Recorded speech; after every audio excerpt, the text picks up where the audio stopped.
وزیر اعظم کا cash less معیشت کے فروغ پر زور، کہا ڈیجیٹل ادائیگیوں سے شفافیت اور پائیدار معاشی ترقی ممکن ہوگی۔ کیو آر کوڈ استعمال کرنے والے مرچنٹس کی تعداد ایک سال میں 300% بڑھ گئی۔ موبائل بینکنگ صارفین کا 13 کروڑ 70 لاکھ تک پہنچ جانا بڑی کامیابی ہے۔ وزیر اعظم نے معاشی ٹیم کی کارکردگی کو سراہا۔ نائب وزیر اعظم اسحاق ڈار اور چیئرمین پیپلز پارٹی بلاول بھٹو کی ملاقات، ملک کی سیاسی صورتحال اور آزاد کشمیر کے امور پر تبادلہ خیال کیا گیا۔ دونوں رہنماؤں میں ملاقات ایوان صدر میں ہوئی۔ وزیر اعلیٰ سندھ مراد علی شاہ نے کہا ملک دہشت گردی کی نئی لہر کی زد میں ہے۔ دہشت گردوں کا بنیادی ہدف کراچی ہے۔ سندھ میں دہشت گردوں کو کسی صورت سر اٹھانے نہیں دیں گے۔ مزید کہا آٹے کا بحران گندم کی امدادی قیمت کم ہونے کے باعث پیدا ہوا۔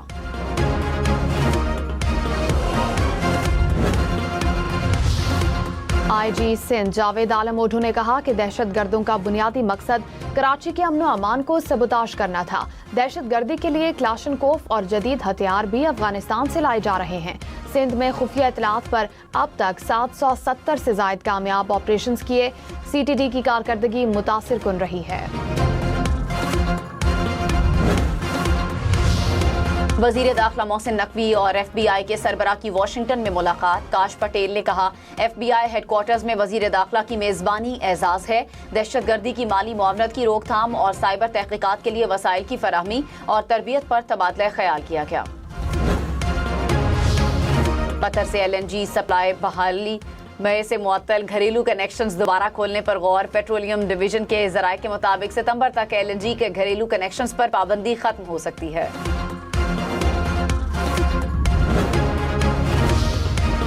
وزیر اعلیٰ پنجاب مریم نواز کی واٹر فلٹریشن پلانٹس کی بندش اور خرابی کی شکایات فوری دور کرنے کی ہدایت۔ کہا ضلعی حکام بند یا خراب فلٹریشن پلانٹس کی فوری بحالی یقینی بنائیں۔ صاف پانی منصوبے کے تحت 2258 نئے واٹر فلٹریشن پلانٹس نصب ہوں گے۔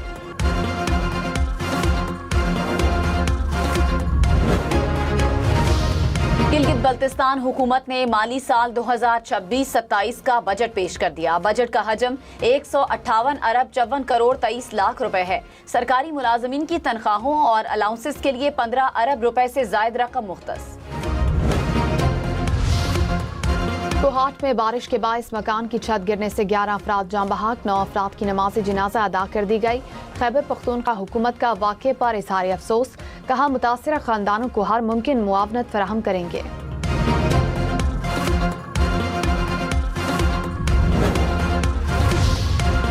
پی ٹی آئی رہنما ماجد ستی قتل کیس۔ جے یو آئی رہنما فاروق کھوکھر سمیت 3 مجرمان کو عمر قید کی سزا، 10 لاکھ روپے جرمانہ۔ راولپنڈی کی سیشن عدالت نے مقدمے میں نامزد ایک ملزم کو بری کر دیا۔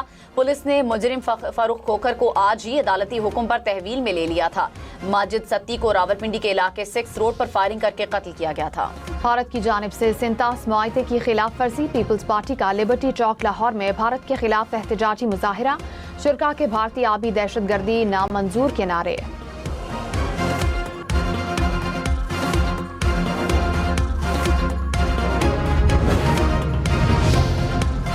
بھارتی ریاست ناگالینڈ میں بھارتی فوج کے قافلے پر باغیوں کا بڑا حملہ، 1 بھارتی فوجی ہلاک اور 4 شدید زخمی ہو گئے۔ بھارتی فوجیوں کی ہلاکتوں میں مزید اضافے کا خدشہ۔ ایک ہفتے کے دوران باغیوں کی جانب سے بھارتی فورسز پر یہ دوسرا بڑا حملہ ہے۔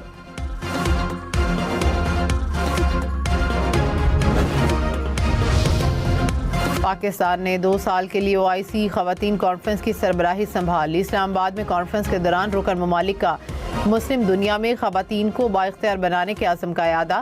خواتین کی معاشی، سماجی اور سیاسی ترقی کے لیے مشترکہ حکمت عملی پر اتفاق۔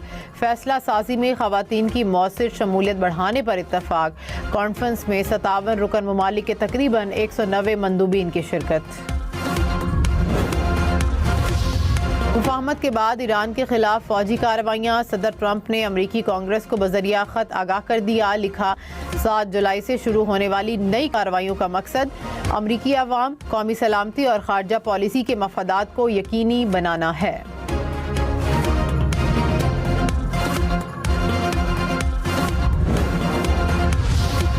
ترجمان ایرانی وزارت خارجہ اسماعیل بقئی نے کہا کہ ایران کو دفاع پر الزام دینا غیر ذمہ دارانہ ہے۔ امریکی اڈوں پر کارروائیاں حق دفاع کے تحت کی گئیں۔ امریکہ نے اسلام آباد مفاہمتی یادداشت کی کھلی خلاف ورزی کی۔ ایران کبھی بھی اپنی ذمہ داریوں سے پیچھے نہیں ہٹا۔ امریکہ نے مفاہمتی یادداشت پر عمل نہ کیا تو ایران بھی نہیں کرے گا۔ اب ہرمز کے تحفظ کے لیے عمان سے مل کر طریقہ کار وضع کریں گے۔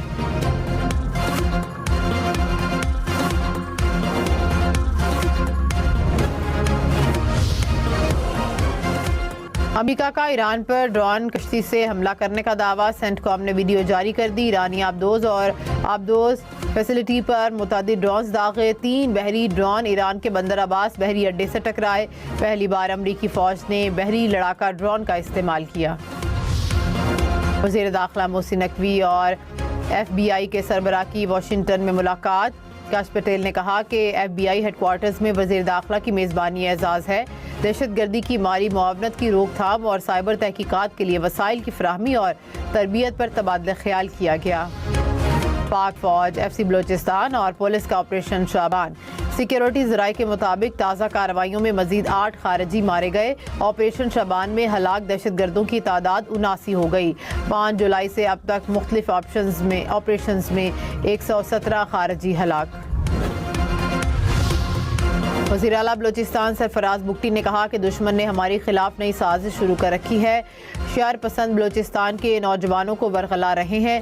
بلوچوں کو ایک لاحاصل جنگ میں ڈالا گیا۔ دہشت گرد صرف بلوچستان کی ترقی میں رکاوٹ بن سکتے ہیں۔ پاکستان کا راستہ ہی امن کا راستہ ہے۔ بلوچستان اور پاکستان لازم و ملزوم ہیں۔ سب مل کر شر پسندوں کی سازشوں کو ناکام بنائیں گے۔